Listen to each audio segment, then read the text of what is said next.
দিলের হালত রাখবে এমন, আমি আল্লাহর সামনে দাঁড়াইলাম, আমি আমার আল্লাহকে দেখি। কাকে দেখে? কথা কয় না, কাকে? আচ্ছা, আল্লাহকে দেখার চোখ আসেনি? নাই, আমাদের নাই, আমাদের নাই। যেই গুনাহ করি আমাদের নাই। কিন্তু নবী বলছেন তুমি যখন নামাজে দাঁড়াবা, কারণ তুমি মালিকের সামনে দাঁড়াইতেছো, কারণ মালিক তোমার সঙ্গে কথা বলতেছে, কথা বলতেছে। তুমি যার সামনে কথা বলবা, তুমি তাকে দেখে দেখে কথা বলতেছো, এরকম খেয়াল দিলে রাখবা। আর যদি তোমার ঈমান এরকম দুর্বল হয়, তাহলে তুমি অন্তত এতটুকু খেয়াল রাখো যে তুমি, তোমার মালিক তোমারে দেখতেছে, তুমি না দেখলেও। কে দেখতেছে? আল্লাহ দেখতেছে। আল্লাহ যেহেতু দেখতেছে, নামাজটা সুন্দর করে পড়া। আল্লাহ যেহেতু দেখতেছে, তাকবীরটা সুন্দর করে বাঁধা। আল্লাহ যেহেতু দেখতেছে, সুন্দর করে একটু পারফিউম দিয়ে আতর টাতর দিয়ে নামাজে দাঁড়ানো। যেহেতু আল্লাহ দেখতেছে, একটু ঘ্রাণ মাখাই তারপরে যাই। তো ওই নামাজের সঙ্গেই না আল্লাহ কথা বলবে। আল্লাহ পাক কতটা সম্মান দিলেন যে আখেরি নবীর উম্মত, তোর সঙ্গে আমি আল্লাহ কথা বলবো। শুধু তাই না, নবীর উম্মত হওয়ার কারণে আসমানের মধ্যে এসে আমার মাওলায় ডাক দেয়, আমার রব্বে কারীম ডাক দেয়। নামাজের মধ্যে দাঁড়াবা, মেরাজ হয়ে যাবে। আজকে সমাজের ভিতরে এমন বান্দা আছে, মুসলমান দাবি করে লেকিন নামাজও পড়ে না, আছে না নাই? মুসলমান দাবি করে রোজা রাখে না, মুসলমান দাবি করে সুদ খায়, মুসলমান দাবি করে ঘুষ খায়। আমি বলতে চাই, যার নামাজ নাই, পর্দা নাই, রোজা নাই, ঈমান নাই, এটা মুসলমান হতে পারে না, এটা হলো ভণ্ড। ঠিক কিনা? তুমি রমজান এলে রাখো না রোজা, দিনকে করো আঘাত, পয়সা করির নেই তো অভাব, দাও না তো যাকাত। ঠিক কিনা? তুমি রমজান এলে রাখো না রোজা, দিনকে করো আঘাত, পয়সা করির নেই তো অভাব, দাও না তো যাকাত। তুমি ইমানদারির বড়াই করো, নেই তোমার ঈমান, ইমানদারির বড়াই করো, নেই তোমার ঈমান। তুমি কেমন মুসলমান? তুমি কথা কয় না, শুনছেন নি? এটা জবান খুলা, কেমন মুসলমান তুমি, কেমন মুসলমান? নামাজের সাথে নাই পরিচয়, মানো না কোরআন, নামাজের সাথে নাই পরিচয়, মানো না কোরআন। তুমি কেমন মুসলমান? তুমি নবীর উম্মত দাবি করো, সুন্নাহ মানো না, নবীর অপমানে তোমার হৃদয় কাঁদে না। ঠিক কিনা? তুমি নবীর উম্মত দাবি করো, সুন্নাহ মানো না, নবীর অপমানে তোমার হৃদয় কাঁদে না। তুমি বিজাতীয় সংস্কৃতিতে শোভেছো কোরআন, আছে না নাই? বিজাতীয় সংস্কৃতিতে শোভেছো কোরআন। তুমি কেমন মুসলমান? তুমি কেমন মুসলমান? কথা কি সত্য না মিথ্যা? এলাকার মধ্যে অসংখ্য মুসলমান আছে যেগুলার পায়ের দিকের থেকে মাথা পর্যন্ত তাকাইলে বোঝাও যায় না এটা মুসলমান না অন্য ধর্মে। হাতের মধ্যে চুড়ি আছে, কানে দুল আছে, মাথার চুল লাগছে চোখা মুন্সি, কি নাই? চুল খাড়া খাড়া, সজারুর গায়ের কাটা যেমন খাড়া, তার চুলের হালত এমন খাড়া। দেখলে সালাম দিতে গেলেও চিন্তা করে লাগে এটা কি মুসলমান? সালাম কেমনে দেই? কি বলেন? কথা বুঝেন নাই মনে হয়? পায়জামা পড়ছে চতুর্দিকে ছিঁড়া, সামনে পিছনে ডানে বায়ে সব জায়গায়। এটা এসি, এয়ার কন্ডিশন সিস্টেম আছে। এমন চিকন প্যান্ট পরে বাতাস তো ঢোকার জায়গা নাই, এজন্য ছিঁড়া দিয়ে রাখছে। আবার এটাকে কিনেও 5,000 টাকা দিয়ে, 4,000 টাকা দিয়ে। আগে মানুষ ফকির হওয়ার কারণে ছিঁড়া প্যান্ট পরতো, এখন অধিক বড়লোক হওয়ার কারণে ছিঁড়া প্যান্ট পরে। উন্নত মানের ফকির, কি বলেন? উন্নত মানের ফকির। কিছু ফকির আছে স্বভাবের ফকির, আর কিছু ফকির আছে শৌখিনের ফকির। আমাদের দেশে যারা এই সমস্ত ফকির, রমজান আসলে জাকাতের টাকাটা আগে ওর বাসায় পাঠাবেন, যে তোর কাপড় যেহেতু ছোট ছিঁড়া, আমি জাকাতের টাকাটা তোরই দিতে চাই, তুই পর যা। কথা বলে না? কত বড় বেহায়া! সে নিজেকে মুসলমান দাবি করে, আশিকে রাসূল দাবি করে, রাসূলের একটা সুন্নাত তার গায়ে দেখা যায় না, একটা সুন্নাত দেখা যায় না। সে মুসলমান, সে মুসলমান। এর চাইতে বড় আফসোস আর কিচ্ছু হতে পারে না। আল্লাহ পাক রাসূল সাল্লাল্লাহু আলাইহি ওয়াসাল্লাম উম্মতকে কত সম্মানিত করলেন যে নামাজ পড়বো তো মেরাজ হয়ে যাবে, আল্লাহর সাক্ষাৎ হয়ে যাবে। আজকে আমরা নামাজ পড়ি কেমনে? গেঞ্জি পরে পড়ি, মসজিদে ঢুকে গেছে, বাস গেঞ্জি আর লুঙ্গি তাও ময়লা, টুপি তো নাই, থাকলেও মনে হয় ধার করা টুপি, টুপির ভিতরে তিলা পড়ে গেছে, তিলা আছে না নাই? এর কথা বুঝে না, আপনারা বুঝেন না মনে হয়। জুমার নামাজের সময় যায় দেখবেন মুসল্লিদের কারবার, আসবে সবার পরে আপনার গা টপকায়, তারপরে সামনের কাতারে যায় বসবে যেন ওর বাবার জায়গা এখানে রেজিস্ট্রি করা। এলো মুসলমানের কারবার। নামাজ পড়েও না, আর পড়লেও মালিকের সামনে কেমনে দাঁড়াইতে হবে এটা জানে না। আপনি যদি বলা হয় আজকে আগামীকাল প্রধানমন্ত্রী আসবে, আপনাকে প্রধানমন্ত্রী দেখতে চাইছে, আল্লাহ পাকের নিয়ামতের কদরদানি করা নয়। নিয়ামতের কদরদানি হচ্ছে আল্লাহ পাক আমাকে যে হাত দিয়েছে, এই হাত দিয়ে আমি আল্লাহর কোরআন ধরব, এই হাত দিয়ে আমি তাসবিহ টিপে জিকির করব। তো এই হাতটা যে উদ্দেশ্যে আল্লাহ পাক আমাকে দিয়েছেন, ওই উদ্দেশ্য মোতাবেক পরিচালিত করার নাম হলো নিয়ামতের শুকরিয়া আদায়। পাও দিয়েছেন মসজিদে যাওয়ার জন্য, এই পাও দিয়ে হেঁটে হেঁটে কেউ মসজিদে গেল, তো এটা পায়ের শুকরিয়া আদায় হয়ে গেল। চক্ষু দিয়েছেন দেখার জন্য, তো চক্ষু দিয়ে কেউ কোরআন খুলে খুলে পড়লো, তো চোখের শুকরিয়া আদায় হয়ে গেল। আল্লাহ পাক দিমাগ দিয়েছেন ভালো চিন্তা করার জন্য, কিন্তু কেউ যদি খারাপ চিন্তা করে এটা নিয়ামতের নাশুকরিয়া। আজকে আমাদের দেশে অসংখ্য বুদ্ধিজীবী আছে যারা তাদের দিমাগ বুদ্ধি বিক্রি করে করে ইসলামের বিপরীতে কিভাবে শিকড় কাটা যায় এই চক্রান্ত তারা তাদের বুদ্ধি দিয়া করে। এটা কি মালিকের শুকরিয়া আদায় না নাফরমানি? নাফরমানি। এত বুদ্ধিজীবী তারা, চুল টাক হয়ে গেছে, মাথায় চুল নাই, কোন জায়গায় দাঁড়াইলে দেখবেন লাইটের আলোতে চাঁদি পর্যন্ত জ্বলে ঝলঝল করে, কিন্তু তার এই বুদ্ধি দিয়ে জান্নাত যাওয়া যায় না। তার বুদ্ধি দিয়ে দুনিয়াতে দালালি করে মদের টাকা পাওয়া যায়, দালালি করে গাজার টাকা পাওয়া যায়। তার এই বুদ্ধির চিন্তা দিয়ে গুনাহের ফিকির করা যায়, কিন্তু জান্নাতের রাস্তা খুঁজে পাওয়া যায় না। এজন্য মালিক যদি দিমাগ দেয়, এই দিমাগকে আল্লাহ পাকের সন্তুষ্টির জন্য খরচ করা, এটা হচ্ছে দিমাগের নিয়ামতের শুকরিয়া আদায়। আবার আল্লাহ পাক জবান দিয়েছেন, জবান দিয়েও চাইলে গালিগালাজও করতে পারবেন, চাইলে ভালো কথাও বলতে পারবেন। আপনি বলবেন কি বলবেন না সেটা আপনার ফিকির। যদি আপনি চান আপনার জবানের নিয়ামতের কদরদানি করবেন, তো জবান দিয়া ভালো কথা বলতে হবে, খারাপ কথা বলা যাবে, মানুষের সঙ্গে ভালো ব্যবহার করা লাগবে, অশালীন আচরণ করা যাবে। এটা হচ্ছে জিহ্বার কদরদানি নিয়ামতের।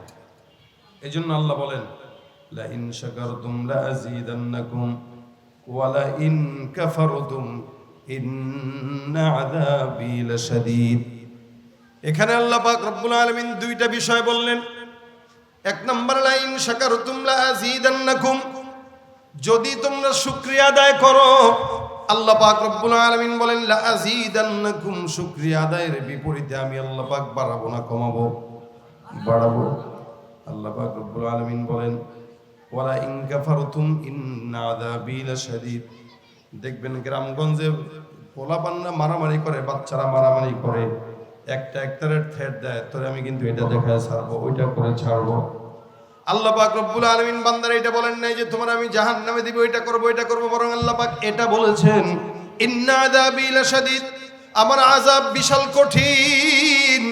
আল্লাহ পাক রব্বুল আলামিন বলে, হে ইমানদার, নিয়ামত যদি পাও শুকরিয়া আদায় করো, আর নিয়ামতের শুকরিয়া যদি কোনো বান্দা না আদায় করে, মনে রাখবা আমি আল্লাহ পাক যে আযাবটা তোমার জন্য রাখলাম, এই আযাব বড় কঠিন, বড় কঠিন।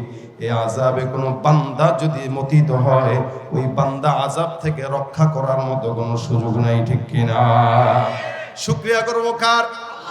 দুঃখে থাকলেও শুকরিয়া, সুখে থাকলেও শুকরিয়া। কারণ বিপদ দেন আল্লাহ, মুসিবত দেন আল্লাহ, নিয়ামত দেন আল্লাহ।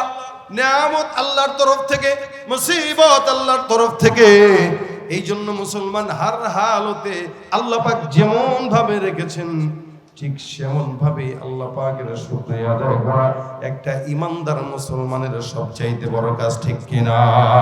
তুমি পারো করতে মোচন অভাব দুঃখী লোকের, তুমি পরম মুক্তি দাতা মালিকে জগতের, তুমি পারো করতে মোচন অভাব দুঃখী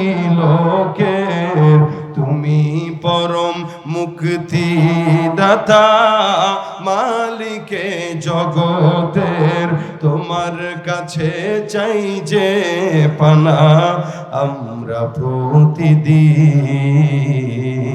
তোমার দয়ায় পূর্ণ আমার সারা নিশিদিন। আল্লাহ তুমি দয়ার সাগর, আল্লাহ তুমি রহমানুর রহিম, তোমার দয়ায় পূর্ণ আমার সারা নিশিদিন। কার দয়া? জবান খুলে বলেন আল্লাহু আকবার। আল্লাহ পাকের শুকরিয়া করা মানে আলহামদুলিল্লাহ বলার নাম নয়। আলহামদুলিল্লাহ তো বলবেনই সর্বহালতে, কিন্তু মূলত আল্লাহ যেই নিয়ামতগুলো দিয়েছেন এই নিয়ামতগুলো মালিকের রেজামন্দি মোতাবেক পরিচালিত করার নাম আল্লাহ পাকের শুকরিয়া। আল্লাহ পাক রব্বুল আলামিন পাও দিলেন মসজিদে যাওয়ার জন্য, ওখানে না গিয়া গেলাম আরেক জায়গায়। আল্লাহ পাক রব্বুল আলামিন কথা বলার জন্য দিলেন, জবানকে জিকির করার জন্য দিলেন, জিকির না করে করলাম নেতার গোলামি। আল্লাহ পাক রব্বুল আলামিন সমস্ত অঙ্গ প্রত্যঙ্গকে মালিকের সন্তুষ্টির জন্য পরিচালনা করার জন্য দিলেন। সেখানে আল্লাহর সন্তুষ্টিকে বাদ দিয়া জমিনের সমস্ত মানুষের সন্তুষ্টির জন্য পাগল হওয়া, এটা আল্লাহর শুকরিয়া নয়, এটা আল্লাহর নাফরমানি। ভাইরা আমার বলেন তো জোরে, আল্লাহ পাক আমাদেরকে নিয়ামত দিয়েছেন, অন্যতম একটা বড় নিয়ামত আমরা কি? মুসলমান। জোরে আমরা কি? সব চাইতে বড় পরিচয় আমরা মুসলমান। জমিনের মধ্যে এরকম বড় পরিচয়ওয়ালা মানুষ আর নাই। আসমানের নিচে জমিনের উপরে হাজার হাজার লক্ষ কোটি কোটি মানুষ, সমস্ত মানুষের এক একজনের পরিচয় এক এক রকম। জমিনের মধ্যে কেউ ইহুদি, কেউ নাসারা, কেউ খ্রিস্টান, কেউ হিন্দু, কেউ বৌদ্ধ, কিন্তু আল্লাহ পাক কোন ধর্মের ব্যাপারে বলেন নাই। আল্লাহ পাক রব্বুল আলামিন বলেন, নিশ্চয়ই আমি আল্লাহ, ইন্নাদ-দীনা ইনদাল্লাহিল ইসলাম, আমি আল্লাহ পাকের কাছে সবচাইতে মনোনীত ধর্ম হলো কোনটা? জোরে বলে। ইসলাম। এটা মুসলমানের স্থায়ী পরিচয় না অস্থায়ী? এটা কি এখানেই শুধু লাগবে, ওখানে লাগবে না? আচ্ছা, এখানে যারা আছেন বলেন তো, মরার পরে জানাজা দিবেন কি দিবেন না? কি অনুযায়ী দিবেন? ইসলাম অনুযায়ী না অন্য ধর্ম অনুযায়ী? তার মানে বোঝা গেল ইসলাম এখানেও দরকার, ওখানেও। ইসলামের নেতা মুহাম্মদুর রাসূলুল্লাহ সাল্লাল্লাহু আলাইহি ওয়াসাল্লাম, যেই নেতাকে জমিনেও দরকার আখিরাতেও দরকার, আছে না নাই? আমাদের পরিচয়টাও স্থায়ী, আমাদের নেতাটাও স্থায়ী। আরেকটা ঘর হলো আমাদের স্থায়ী ঘর, ওটা দুনিয়ার ঘর না কবর, ওটাও স্থায়ী। মুসলমানের সব কিছু স্থায়ী, অস্থায়ী বলতে কিছু নাই। অস্থায়ী বলতে দুনিয়াটাই বাস। ইসলাম এটা এমন একটা, ইসলাম ধর্ম আল্লাহ পাক মুসলমানকে দিয়েছেন, এটা স্থায়ী পরিচয়। আল্লাহ পাক রব্বুল আলামিন বলেন, তোমাকে মুসলমান বানাইলাম। এটা শুধু জমিনের মধ্যে লাগবে তা নয়, জমিনে যদি থাকো, ইয়া আইয়ুহাল্লাযীনা আমানু দুখুলু ফিস-সিলমি কাফা, ইসলামের মধ্যে পরিপূর্ণ ঢুকে যাও। আর যদি জমিনে না থাকো, একদিন না একদিন প্রত্যেকটা বান্দার মরণ হবে। আল্লাহ পাক রব্বুল আলামিন বলে, এখান থেকে যখন কবরে যাবা, আমি আল্লাহ পাক তোমারে নসিহত করলাম, ইয়া আইয়ুহাল্লাযীনা আমানুত্তাকুল্লাহা হাক্কা তুকাতিহি ওয়া লা তামুতুন্না ইল্লা ওয়া আনতুম মুসলিমুন। আল্লাহ পাক রব্বুল আলামিন বলেন, জমিনের মধ্যে ইসলামের মধ্যে ঢুকবা, যতদিন জমিনে বসবাস করবা, আর জমিনের হায়াত শেষ হয়ে যাবে, কবরের জিন্দেগিতে প্রত্যেকটা মানুষের যাওয়া লাগবে। আল্লাহ পাক রব্বুল আলামিন বলে, হে ইমানদার, জমিন থেকে বিতাড়িত যখন হবা, কুল্লু নাফসিন যায়িকাতুল মাউত, প্রত্যেকটা ইমানদার, প্রত্যেকটা মানুষ, প্রত্যেকটা নফস যেটা জমিনে আসবে, ওটা একদিন না একদিন মরণ বরণ করবেই। আল্লাহ পাক ডাক দেয়া বলে, জমিনে যতদিন মুসলমান বান্দারা থাকবা, ইসলামের পরিপূর্ণ ছায়ায় ঢুকবা, এখান থেকে হায়াত শেষ হওয়ার আগে অবশ্যই অবশ্যই মুসলমান হইয়া তারপরে কবরে যাও। এটা কার আদেশ? মুসলমান হয়ে কবরে যাও। মুসলমান ছাড়া কবরে যদি যাওয়া হয়, তাহলে মুসলমানের ইমানের হালত যত বেশি থাকুক, মরার আগে যদি বেঈমান হয়ে যায়, সারা জিন্দেগির ইবাদত আল্লাহ পাকের কাছে চারানার কোনো দাম নাই। এ কারণে জমিনেও মুসলমান অবস্থায় থাকতে হবে, কবরে যাওয়ার সময় মুসলমান হয়েই ঢুকতে হবে। এখানে অনেক ভাইরা আছেন আওয়ামী লীগ করেন, অনেক আছেন বিএনপি করেন, অনেক আছেন জাতীয় পার্টি করেন, জামাত করেন, চরমোনাই করেন। দল এটা স্থায়ী নয়, অস্থায়ী। কি বলেন তো? আল্লাহ কি কবরে যাওয়ার পর জিজ্ঞেস করবে, এই তুই কি আওয়ামী লীগ করছস, না বিএনপি করছস, না জাতীয় পার্টি করছস, নাকি চরমোনাই করছস, নাকি জামাত করছস, না হেফাজত করছস? প্রশ্ন কি এগুলো একটাও হবে? প্রশ্ন হবে কি ওমা দিনুকা, ধর্মটা কি পালন করলা? প্রত্যেকটা মুসলমান জবাব দেয়া বলবে দিনিয়াল ইসলাম। কি ইসলাম? এটা আল্লাহ পাক রব্বুল আলামিন আখিরি জামানার পয়গম্বরের উপরে দিলেন। জমিনের মধ্যে নবী যেমন দামি, নবীর উপরে আনেওয়ালা ইসলামও তেমন দামি, ঠিক কিনা? নবীও সম্মানিত, নবীর ইসলামও সম্মানিত। নবীও সম্মানিত, নবীর উম্মত সম্মানিত। আল্লাহ পাক রব্বুল আলামিন বলে, হে বান্দা, জমিনের মধ্যে আমি আল্লাহ পাক তোমাকে এত সম্মান দান করলাম, আখিরি জামানার নবীর কারণে তোমাকে সম্মান দান করলাম, তোমাকে সম্মান দিলাম, তোমার নবীকেও সম্মান দিলাম, তোমার নবীর উপরে কোরআনকেও সম্মান দিলাম। পূর্ববর্তী অসংখ্য কিতাবকে আমি আল্লাহ জমিনের মধ্যে অন্যান্য নবীদের উপরে আমি আল্লাহ পাক নাজিল করলাম, কিন্তু একটা নবীর উপরে নাজিলকৃত কিতাব কিন্তু জমিনে এখন আর নাই। মূসাকেও আমি আল্লাহ দান করলাম, ঈসাকেও দান করলাম, দাউদকেও দান করলাম। সমস্ত পয়গম্বরদেরকে একটা একটা মুস্তাকিল কিতাব আমি আল্লাহ দান করলাম, যেটা নিয়ে বান্দারা ঈমান আমলের পথে চলতো, তাদের দ্বীনের রাস্তায় চলতো। কিন্তু প্রত্যেকটা কিতাবকে আমি আল্লাহ নবীদের বিদায় হওয়ার পরে রহিত করে দিলাম। এই নবীও নাই, নবীর উম্মতরাও থাকলে আল্লাহ নাই, কারণ পরবর্তী নবী যে আসবে এখন তার দিন চলবে। এক একটা কিতাবকে আমি আল্লাহ ডাক দিলাম, হে মূসা, হে ঈসা, হে দাউদ, আসো ধরো। সুন্দর করে বই আকারে ধরে ধরে আমি আল্লাহ পাক কিতাবগুলো তাদেরকে দান করলাম। মুহাম্মদুর রাসূলুল্লাহ সাল্লাল্লাহু আলাইহি ওয়াসাল্লামের সম্মান এত বেশি, আমি আল্লাহ তার উপরে যেই কিতাবটা দান করলাম, এই কিতাবের সম্মান এত বেশি, এত বেশি, একবারেই সমস্ত কিতাব দেই নাই, একটা একটা আয়াত করে আমি আল্লাহ আমার নবীর সিনার মধ্যে কোরআনটা ঢুকায় দিলাম। এটার মুজিজা তো এখনো আছে না নাই? ছোট্ট ছোট্ট এই যে বাচ্চাগুলা আল্লাহ পাকের 99 নাম শোনাইলো, কোরআন তেলাওয়াত করে শোনাইলো। আরে 4 পৃষ্ঠার 5 পৃষ্ঠার বাংলা বই বান্দারা মুখস্থ করতে জানে না, কিন্তু আল্লাহ পাকের এত বড় একটা কালাম, এই কালামটা একটা 8 বছরের শিশু, 6 বছরের শিশু, 5 বছরের শিশু পর্যন্ত তার সিনার মধ্যে ঢুকায় দেয়। আমার নিজের মাদ্রাসায় একটা বাচ্চার বয়স 6 বছর, এই 6 বছরের বাচ্চা গত সপ্তাহে হাফেজে কোরআন হয়ে গেছে। ভাইরা আমার, বলেন তো এটা কার রহমত? আল্লাহ পাক রব্বুল আলামিন এমন রহমত অন্য কোন নবীর উম্মতকে দেন নাই। নবী নাই, নবীর কিতাব উল্টায় গেছে, কিন্তু পয়গম্বর আরবি মুহাম্মদুর রাসূলুল্লাহ সাল্লাল্লাহু আলাইহি ওয়াসাল্লাম এত সম্মানিত। আল্লাহ পাক ডাক দিয়া বলেন, হে নবী, টেনশনের কারণ নাই, আপনার সম্মানের কারণে কিয়ামত পর্যন্ত আমি রব্বে কারীম কোরআনটাকে নিজের আন্ডারে রেখে হেফাজত করব। যার কারণেই তো এখনো পর্যন্ত একজন বেঈমান দেখাইতে পারবেন না যে কোরআনের একটা জবর চেঞ্জ করার ক্ষমতা আছে, একজনেরও নাই। এটা কিয়ামত পর্যন্ত আল্লাহ পাকের চ্যালেঞ্জ আল্লাহ পাক দিয়েছেন, ইন কুনতুম ফি রাইবিম মিম্মা নাযালনা আলা আবদিনা ফাতু বিসূরাতিন মিন মিসলি ওয়াদউ শুহাদাআকুম মিন দুনিল্লাহি ইন কুনতুম সাদিকিন। বলেছেন কে?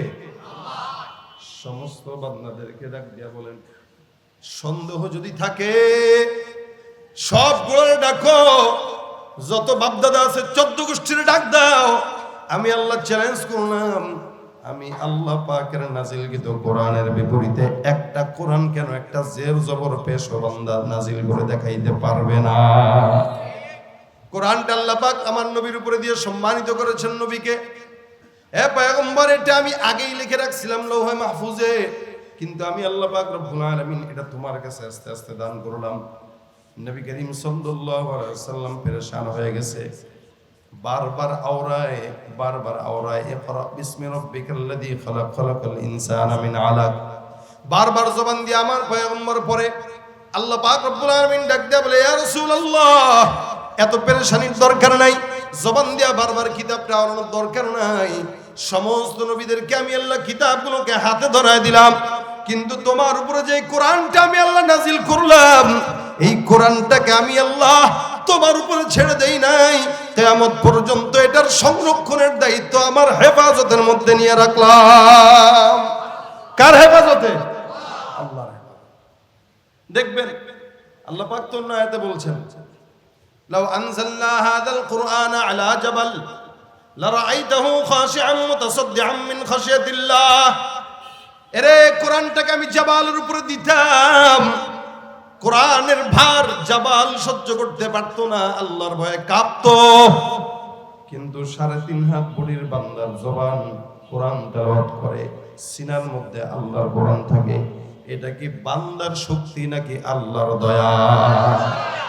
আল্লাহ।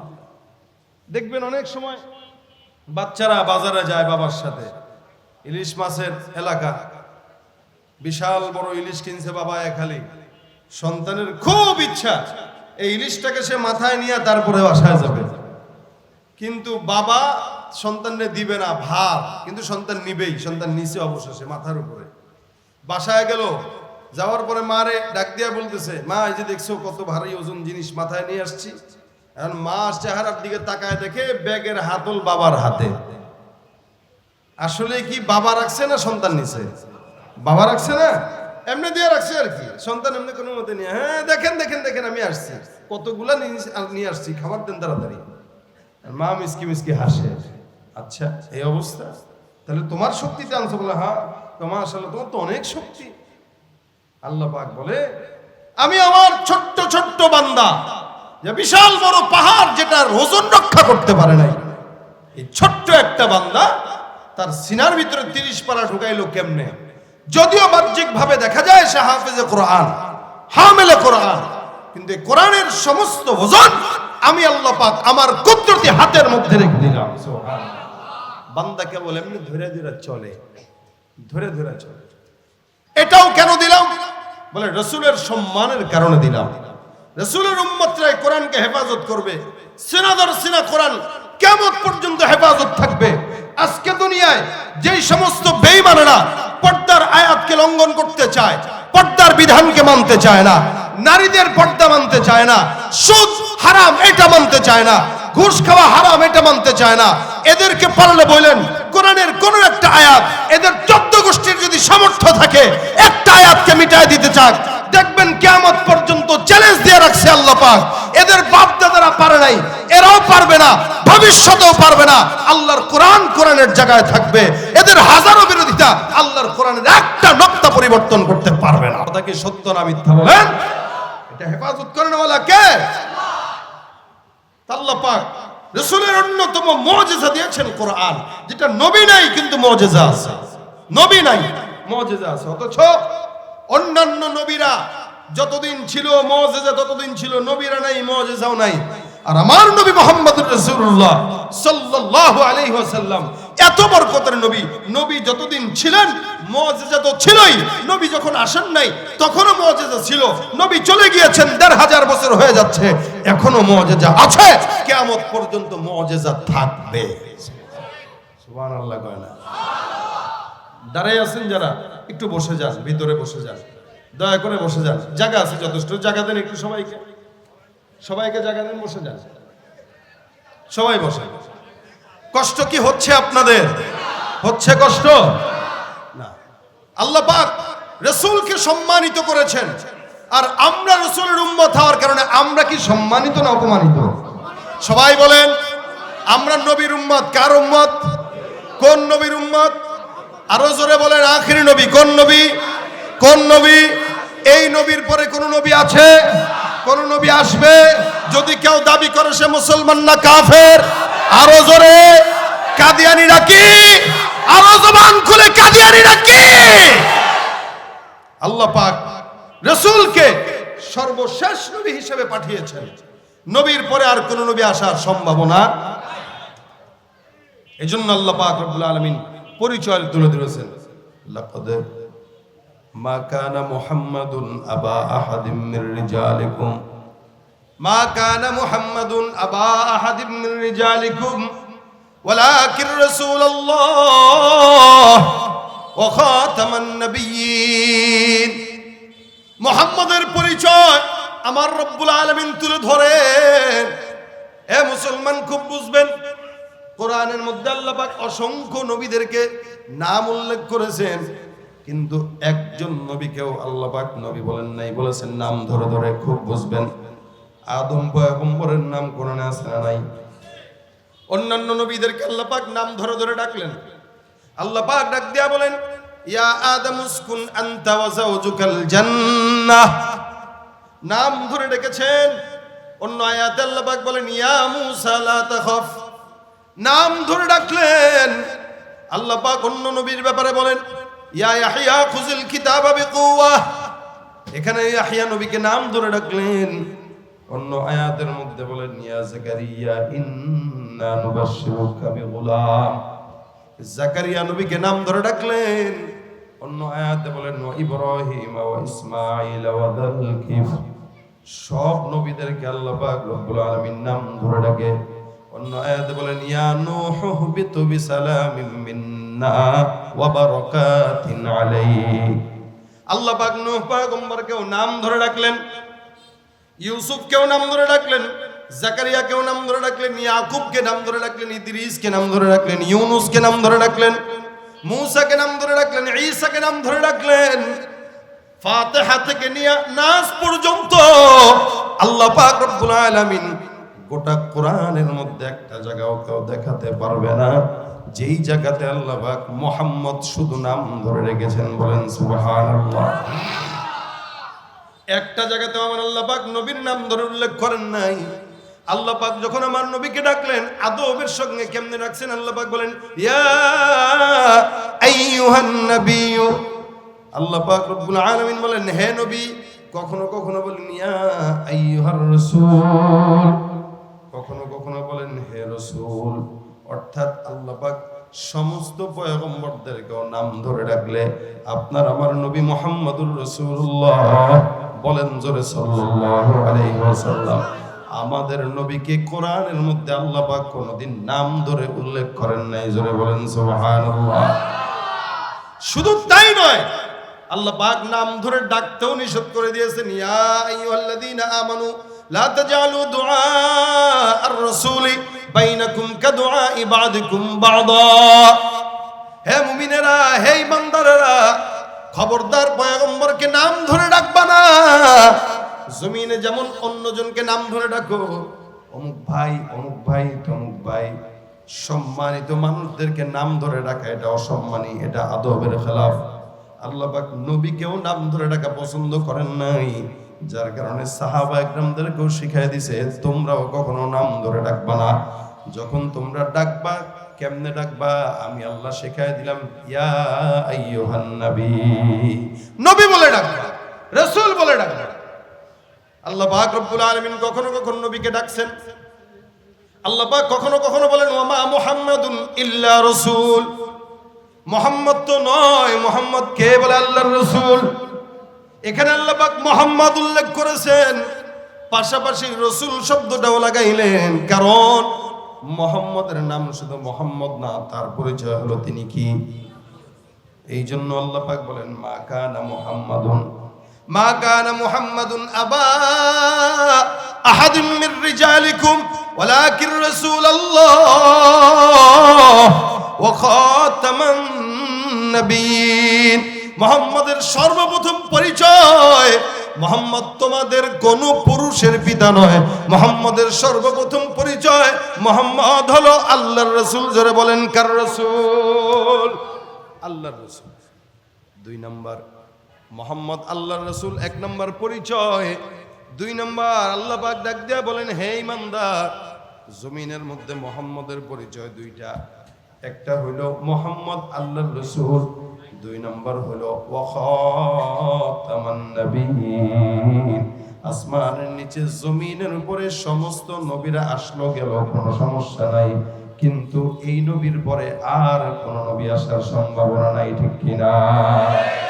এই মোহর লাগায় দিয়েছেন আল্লাহ। নবী বলেন আমার উদাহরণ কেমন জানো, একটা দেয়ালের মতো, যেই দেয়ালের মধ্যে সমস্ত ইটগুলো লাগানো, মাঝখানে একটা ইট ফাঁকা। আল্লাহ পাক ওই ফাঁকা ইটটাকে বন্ধ করেছেন আমি নবীকে জমিনে প্রেরণ করার মাধ্যমে। সুতরাং কিয়ামত পর্যন্ত কাদিয়ানীরা যতই নবী দাবি করুক, নবী হওয়ার কোনো সুযোগ নাই। কেউ যদি সাপোর্ট করে এদেরকে, শরীয়তের হুকুম হলে এরাও কাফের, নিঃসন্দেহে। ঠিক কিনা জোরে বল।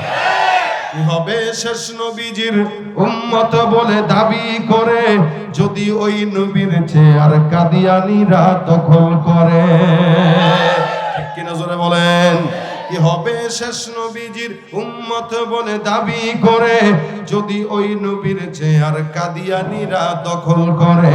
নবীজির জন্য যদি রক্তের বহে নদী, নবীজির জন্য যদি রক্তের বহে নদী, তবুও হটবো না এই দাবি থেকে।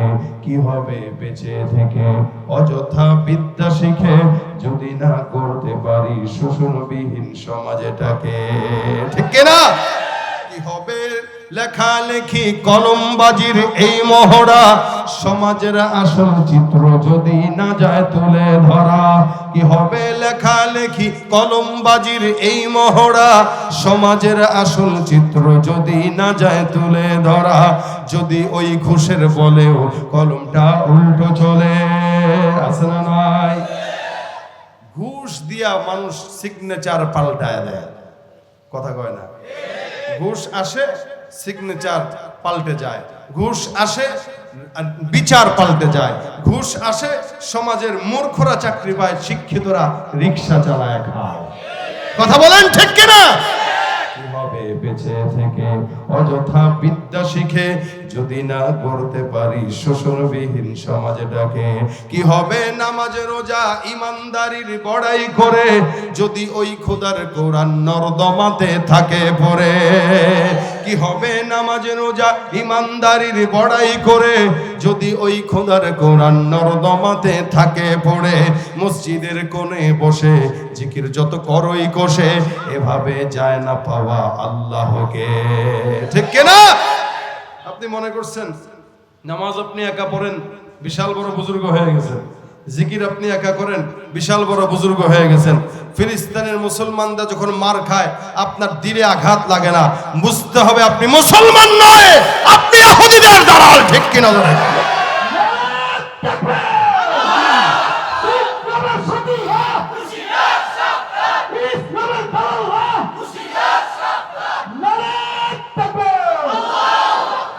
মুসলমান মুসলমান ভাই, কথাটা বলেছেন কে?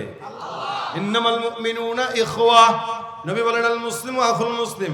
আপনি নিজে মুসলমান হয়েছেন খুব বড়, কিন্তু ফিলিস্তিনের মুসলমানকে আপনি বলেন ঠিকই আছে, আগে খোঁচা দিল কে? আগে খোঁচা দিল কে? মার খাক এখন। বুঝতে হবে মুসলমানের ব্যাপারে যেহেতু আপনার মায়া লাগতেছে না, আপনি মুসলমান হতে পারেন নাই। সোজা কথা। খালি নামাজ রোজা নিজে একা করলে হবে না, আরো 10 জনকে নামাজি বানাইতে হবে, আরো 10 জনকে দাওয়াত দিতে হবে, দাওয়াত ও তাবলীগের মেহনতে সময় দিতে হবে, মানুষদেরকে অন্য জায়গা থেকে, গুনাহের জায়গা থেকে মাহফিলে ঢুকাইতে হবে, মানুষদেরকে জাহান্নামের রাস্তা থেকে জান্নাতের রাস্তায় আনতে হবে। এটা হলো নবীওয়ালা কাজ। কি কাজ? যাক, কথা আসলো তাই বললাম। আমার কথা হলো, দেখেন আল্লাহ পাক কোরআনের সব জায়গাতে রাসূল সাল্লাল্লাহু আলাইহি ওয়াসাল্লামকে মুহাম্মদ যদিও বর্ণনা করেছেন, পাশে কি লাগিয়েছেন? রাসূল লাগিয়েছেন। অন্য আয়াতে বলেন মুহাম্মাদুর রাসূলুল্লাহ ওয়াল্লাযীনা মাআহু আশিদ্দাউ আলাল কুফার। মুহাম্মাদের পাশাপাশি রাসূল। অন্য আয়াতে আল্লাহ পাক বলেন ইয়া আইয়ুহাল মুজাম্মিল। চাদর গায়ে দিয়া আমার নবী ঘুমায়, আল্লাহর বড় পছন্দ হয়ে গেছে। আল্লাহ পাক বলেন হে চাদরওয়ালা, ইয়া আইয়ুহাল মুদ্দাসসির। কখনো কখনো বলেন হামিম, কখনো বলেন ইয়াসিন, কখনো বলেন তাহা। কোরআনের একটা জায়গাতেও আমার আল্লাহ পাক সম্মান দিতে যায় রাসূলের নাম ধরে কোনোদিন উল্লেখ করেন নাই। বুঝতে হবে সব নবীদের চাইতে সম্মান বেশি না কম। এটা আমার নবীর সম্মান। ভাইরা আমার খুব বুঝবেন, মুসা পয়গম্বর এমন একজন নবী, যেই নবীর সঙ্গে আল্লাহ পাক সরাসরি কথা বলতেন। জানেন তো মুসাকে কি বলা হইতো? বলেন তো, বলেন বলেন। ওয়া কাল্লামাল্লাহু মূসা তাকলিমা। নবীকে আল্লাহ পাক এক এক নবীকে এক এক কি দিবেন, এটা লকব দিবেন। মূসা নবীর লকব ছিল মূসা কালিমুল্লাহ, ঈসা রূহুল্লাহ, ইব্রাহিম খলিলুল্লাহ, ইসমাইল জবিহুল্লাহ, মুহাম্মাদুর সুবহানাল্লাহ। কয়না সবগুলোর এক একটা দিছে, আর আল্লাহর নবীকে রাসূল বানায় দিয়েছেন।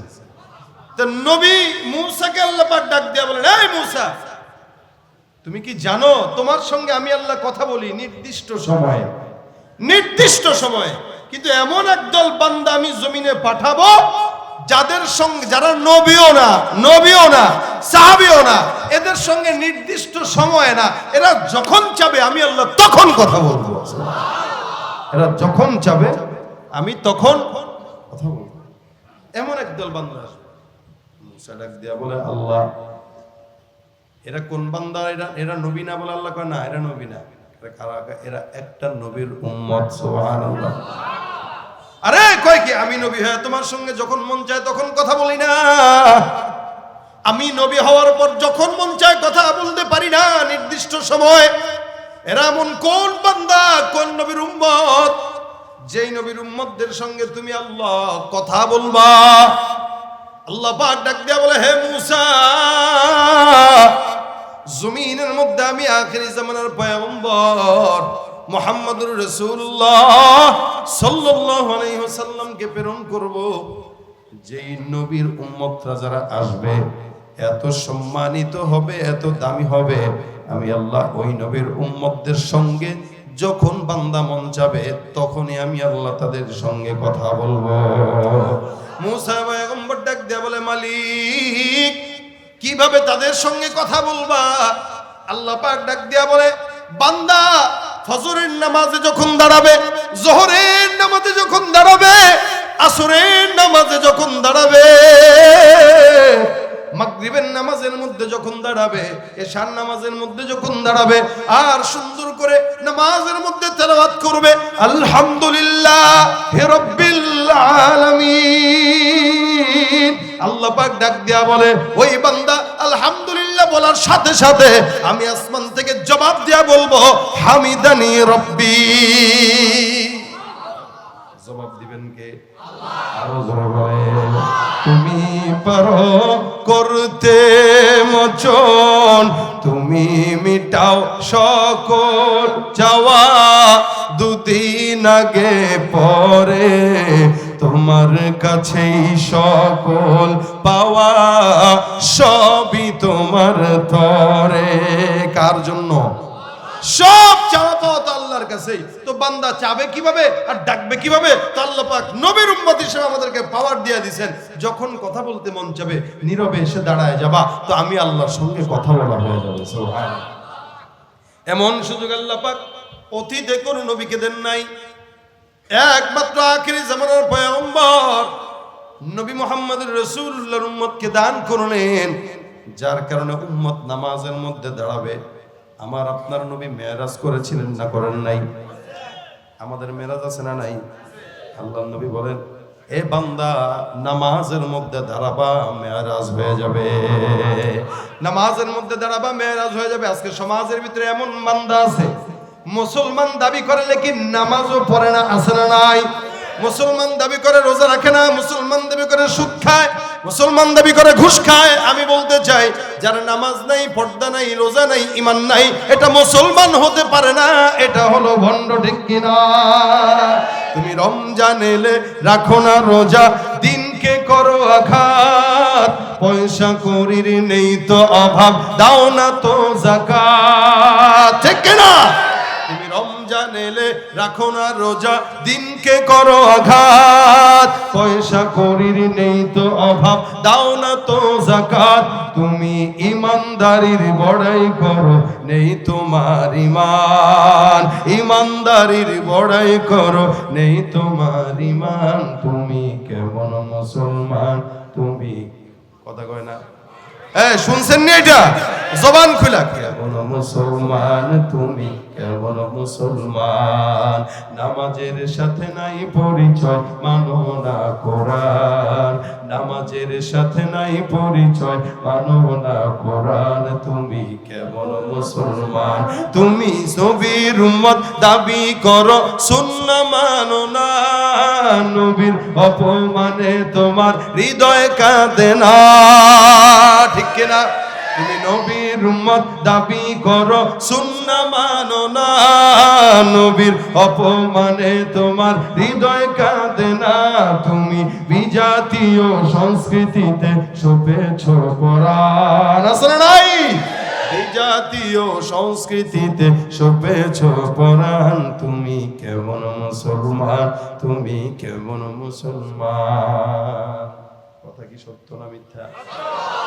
এলাকার মধ্যে অসংখ্য মুসলমান আছে যেগুলার পায়ের দিকের থেকে মাথা পর্যন্ত তাকাইলে বোঝাও যায় না এটা মুসলমান না অন্য ধর্মে।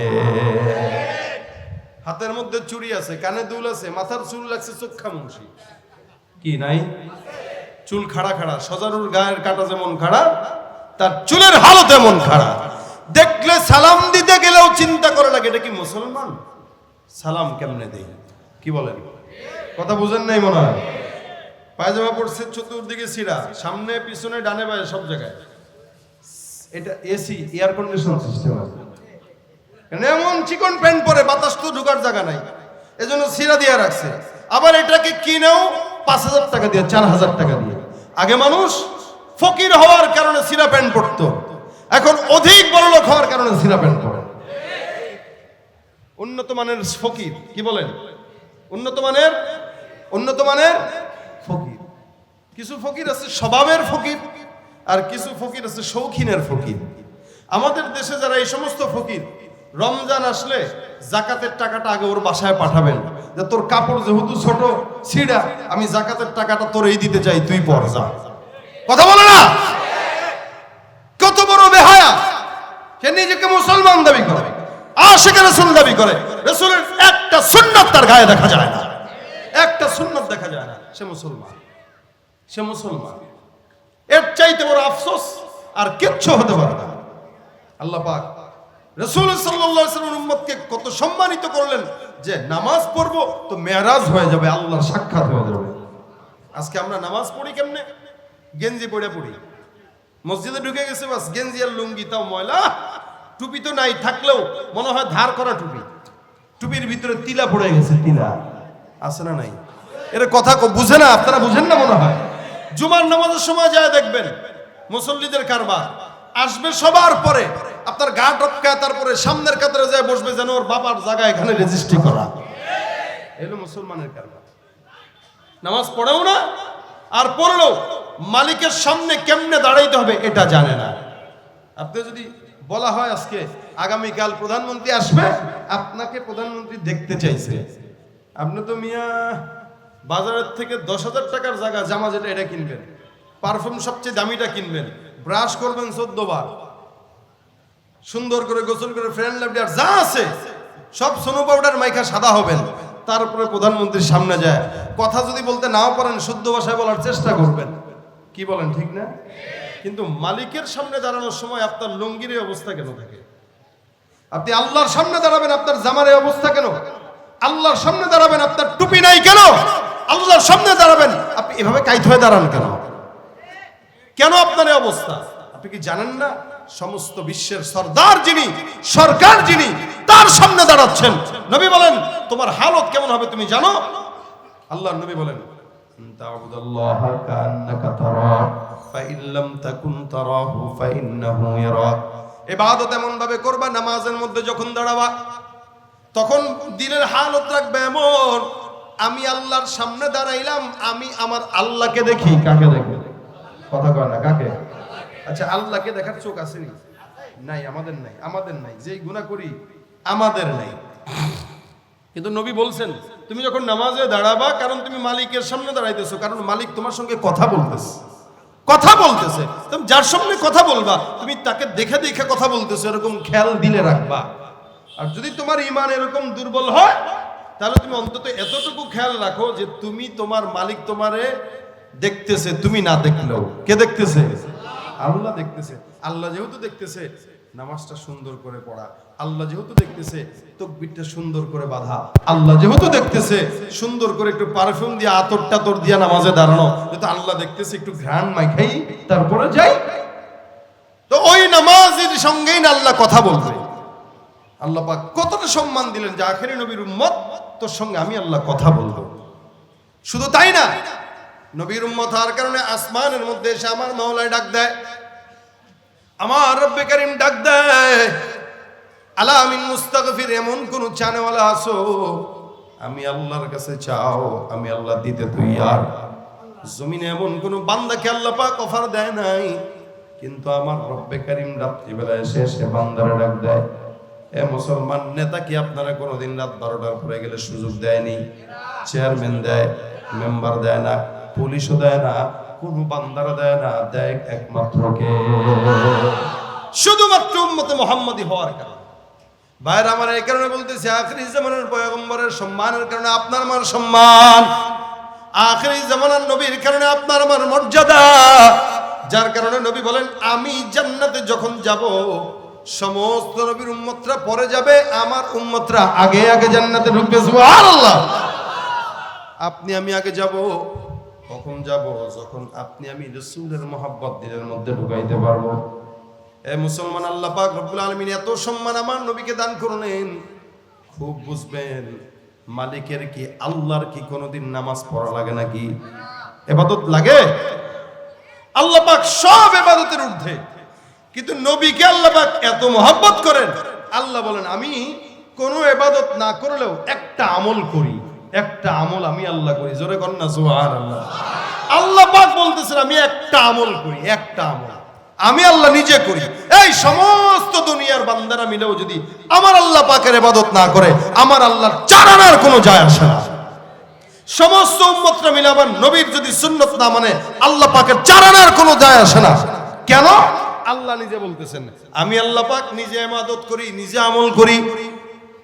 ইন্নাল্লাহা ওয়া মালাইকাতাহু ইউসাল্লুনা আলান নবী, ইন্নাল্লাহা ওয়া মালাইকাতাহু ইউসাল্লুনা আলান নবী, নিশ্চয়ই আল্লাহ আর সব ফেরেশতারা ওই পয়গম্বরের উপরে দুরূদের আমল করে। সুবহানাল্লাহ।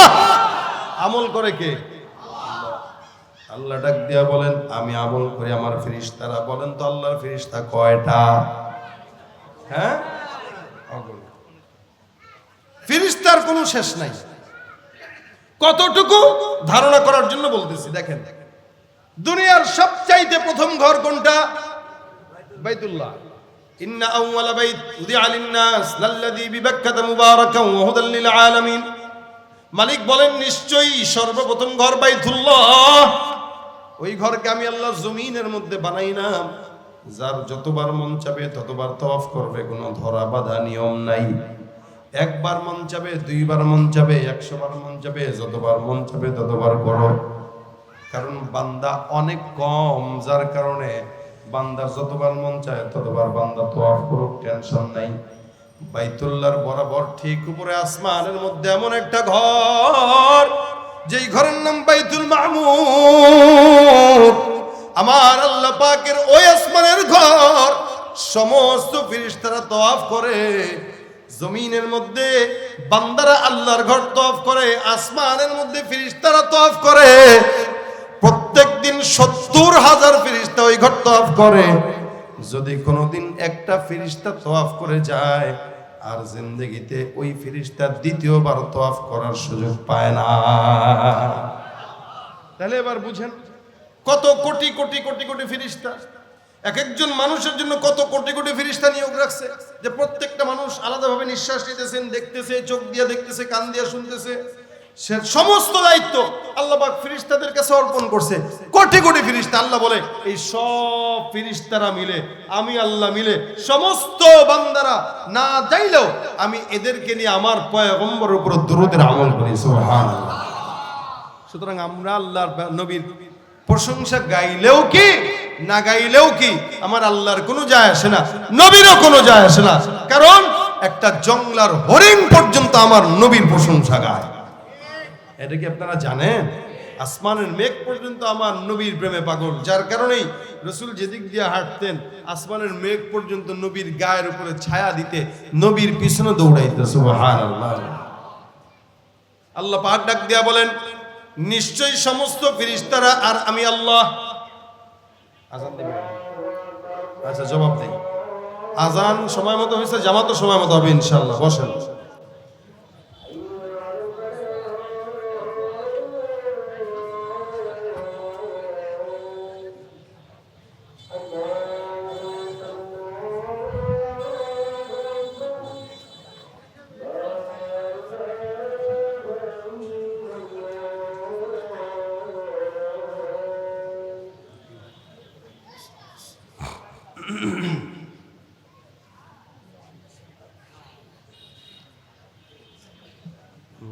আপনাদের কষ্ট হইতেছে নাকি? হ্যাঁ, আওয়াজ দেন, কষ্ট হচ্ছে? আলহামদুলিল্লাহ।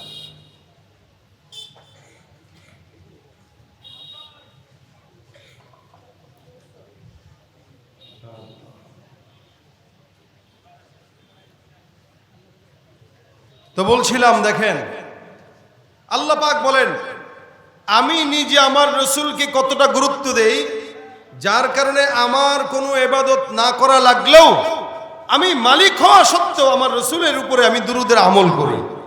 এই জন্য আল্লাহ পাক নিজে বলতেছেন, ইয়া আইয়ুহাল্লাযীনা আমানু সাল্লু আলাইহি ওয়া সাল্লিমু তাসলিমা। হে ঈমানদার, তোমরা ওই পয়গম্বরের উপরে দুরূদের আমল করো। আল্লাহ যদি কোনো আদেশ দেয় ওই আদেশটা বান্দার উপরে ফরজ হয়ে যায়। তার মানে আমাদের উপরে দুরূদ পড়া কি ফরজ। রাসূল সাল্লাল্লাহু আলাইহি ওয়াসাল্লাম তো বদদোয়া করেছেন, কেউ যদি আমার নাম শুনে আর দুরূদ না পড়ে আল্লাহ পাকের লানত ওই বান্দার উপর। আর যদি দুরূদ পড়ে ফায়দা কি?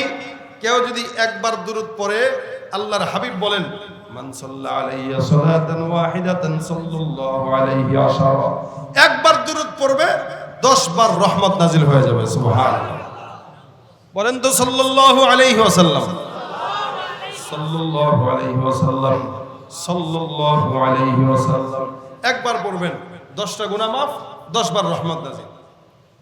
রাসূল সাল্লাল্লাহু আলাইহি ওয়াসাল্লামের সম্মানের কারণে আমাদের সম্মান, নেতার সম্মানের কারণে যেমন কর্মীর সম্মান, বাবার সম্মানের কারণে সন্তানের সম্মান, নবীর সম্মানের কারণে উম্মতের সম্মান। কিন্তু উম্মত তার সম্মানটা ধরে রাখতে পারে না। উম্মত যদি ধরে রাখতে পারত, গোটা বিশ্বের ভিতরে উম্মতরা আজকে লাঞ্ছিত অপমানিত হতো না। শুধুমাত্র ধরতে পারে নাই। উম্মত মনে করে সারা বছর খালি একদিন বাস সুন্দর করে বইরা টইরা রাসূলের নামে দুরূদ সম্মান গায়া মহব্বত জাহির করে দিব, আর সারা বছর কোনো খবর নাই, দাড়ি নাই, সুন্নত নাই, মেসওয়াক নাই, নামাজ নাই, কিচ্ছু নাই, দাবি করে উম্মত। এটা উম্মত নামের কলঙ্ক। এত সহজে উম্মত হওয়া যায়? আল্লাহ পাক রব্বুল আলামিনের হাবিবের হাদিস, রাসূল বলেন, তখন তুমি উম্মত হবা। লা ইউমিনু আহাদুকুম হাত্তা ইয়াকুনা হাওয়াহু তাবআন লিমা জিতু বি। নবী বলেন, যতক্ষণ পর্যন্ত আমি নবী যা যা নিয়ে আসলাম এই সমস্ত কিছু না মানবা, ততক্ষণ ইমানদার বলা যাবে না। আমি যেমনে হাঁটলাম, যেমনে খাইলাম, যেমনে পড়লাম, যেমনে ঘুমাইলাম, একটা পুরুষ, একটা ইমানদার, একটা নরনারী গোটা জিন্দেগিতে নবীর সমস্ত আখলাকটাকে ফলো করার নাম হলো ইমানদার, এটার নাম হলো আশিক। ঠিক কিনা? এই জন্য সব হালতে রাসূলের সুন্নাত আমরা আমাদের হৃদয়ের ভিতরে ঢুকাইতে পারবো তো ইনশাআল্লাহ। আমি আপনাদেরকে দুইটা জিনিসের কথা বলবো, মনে রাখবেন। এক নাম্বার, আল্লাহ পাক বলেছেন নবীজির কাছে যাওয়ার জন্য অন্যতম আমল। আজকে কি বার গেল? সোমবার।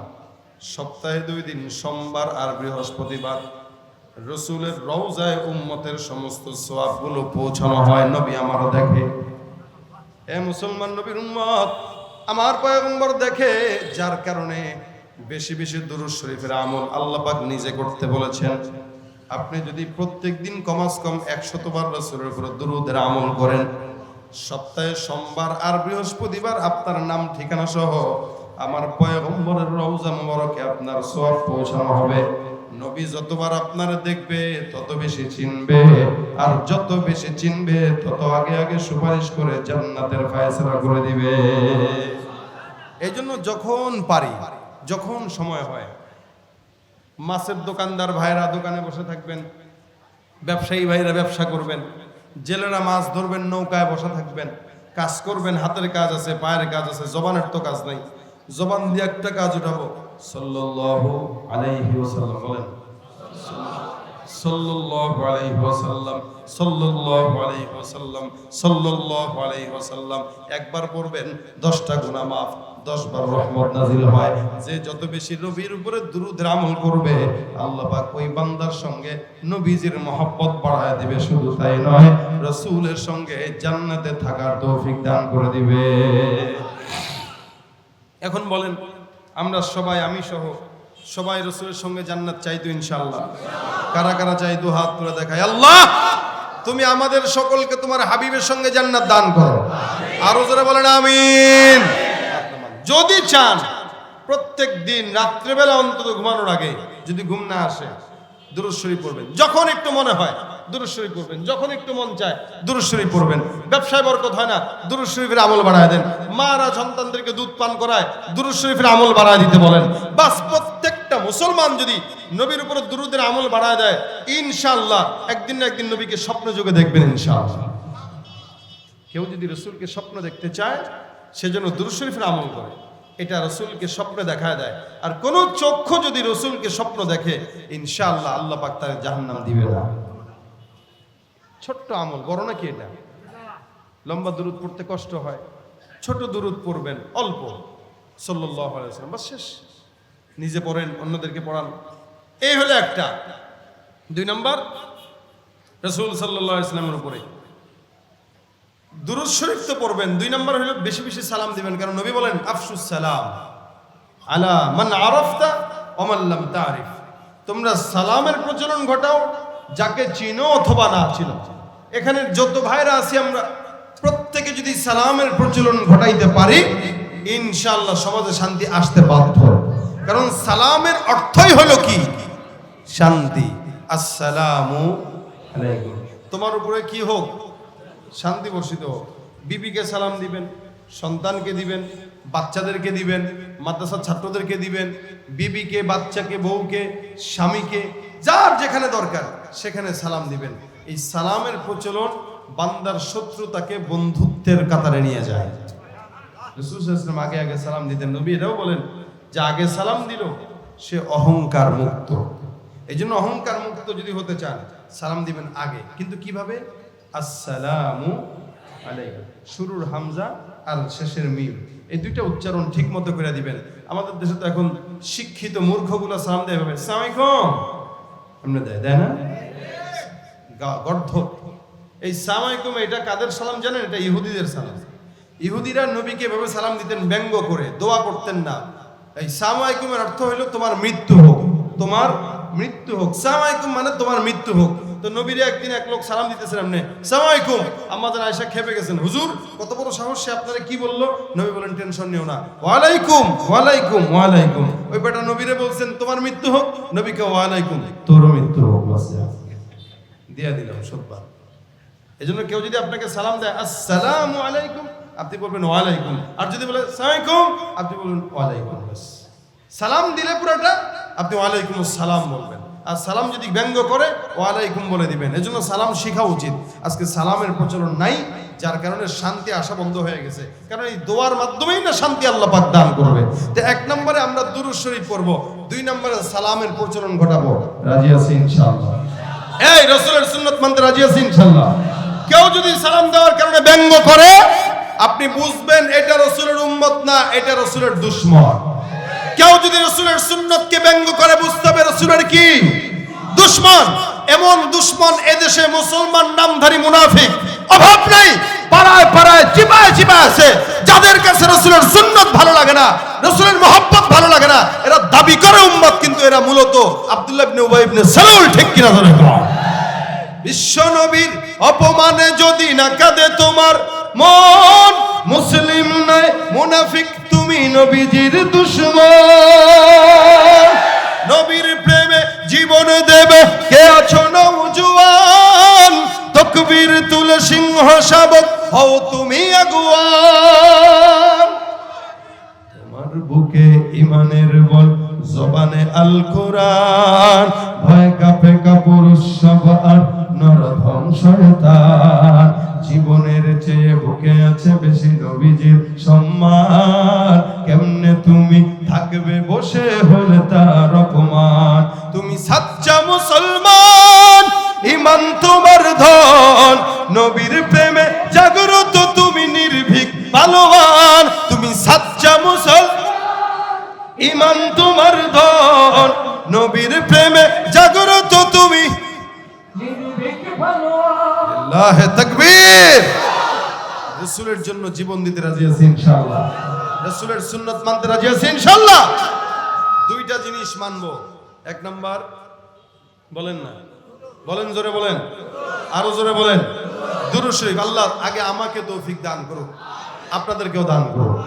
এক নম্বরে দুরূদ পড়বো, দুই নম্বরে সালাম। এক একটা মাহফিল থেকে ছোট্ট ছোট্ট এক একটা কাজ যদি ভাষা পর্যন্ত নিতে পারি, ইনশাআল্লাহ আমাদের প্রত্যেকটা মাহফিল আমাদের ইবাদতের উসিলা হবে, নাজাতের উসিলা হবে। যে সমস্ত ব্যবসায়ী ভাইরা নিজের পায়ের ঘাম মাথার ঘাম পায়ে ফেলে কষ্ট যেটা করে এই আজকের প্রোগ্রামটাকে আয়োজন করেছে, এদের এই আয়োজনটাও নাজাতের উসিলা হবে। একজন মানুষ যদি আজকে এখান থেকে সালামওয়ালা দুরূদওয়ালা হয়ে যেতে পারে, মানতে রাজি আছি। আল্লাহ সবার জন্য সহজ করো, আপনাদের জন্য, আমার জন্য, সবার জন্য সহজ হোক। নামাজ পড়বো ইনশাল্লাহ, নামাজের পরে বসে যাবেন, পর্যায়ক্রমে আলোচকরা আসবে, আলোচনা করবে। আজকের মাহফিলকে আল্লাহ পাক ভরপুর কামিয়াবি দান করুক, সকলে বলেন আমিন।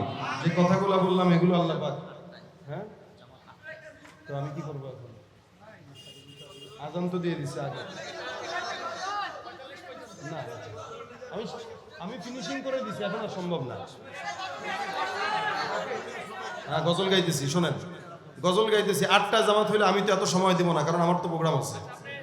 আমি আমার ধাঁচ অনুযায়ী সময় দেব, কারণ আমি যখন আজানটা শুনছি তখন আমি চিন্তা করছি জামাত দাঁড়ায় যাবে, ঠিক না? আর আপনারা যদি কোন 8টায় আজান, তাহলে আজান দিবেন জামাত 8টায়, আজান দিবেন হলে 8:45, তা আজান 7:15 দিচ্ছেন কেন? বয়ান শেষ করে ফেলছি, আজান শুনে, আজান যদি আরো 15 মিনিট পরে দিতে, মসজিদ তো কাছেই ছিল, বলা উচিত ছিল, তাহলে আমি বয়ানটা ওভাবে করতাম। আর একটা জিনিস গোছানোর পরে এটা কি আবার নামানো যায়? যায় না। আমি আরেকটা সঙ্গীত গিয়ে শেষ করবো ইনশাআল্লাহ।